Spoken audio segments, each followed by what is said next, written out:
ജെൻഡോം fund ഉപയോഗിച്ച് നടപ്പാക്കുന്ന എറണാകുളം ജില്ലയിലെ മുഖ്യ കുടിവെള്ള വിതരണ പദ്ധതി ഒരു വർഷത്തിനുള്ളിൽ പൂർത്തിയാക്കുമെന്ന് മന്ത്രി പി.ജെ. ജോസഫ്.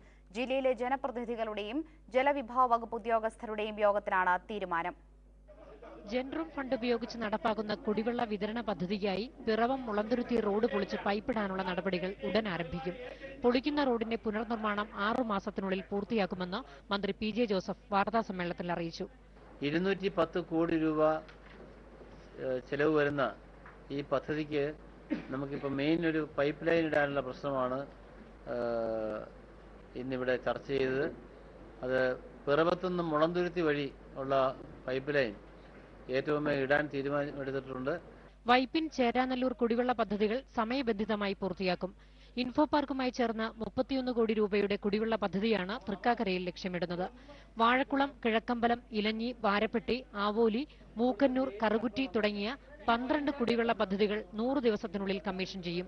നഗരപരിധിയിലെ കനാലുകൾ ശുചിയാക്കി ഗതാഗത യോഗ്യമാക്കാനുള്ള കൊച്ചി നഗരസഭയുടെ നിർദ്ദേശവും പരിഗണനയിലുണ്ട്.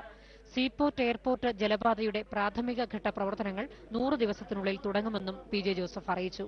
കേന്ദ്ര സഹമന്ത്രി കെ.വി. തോമസ്, ജില്ലയിലെ എംപിമാരും എംഎൽഎമാരും അടങ്ങുന്ന ജനപ്രതിനിധികൾ, ജലവിഭവ വകുപ്പ് ഉദ്യോഗസ്ഥർ തുടങ്ങിയവർ യോഗത്തിൽ പങ്കെടുത്തു.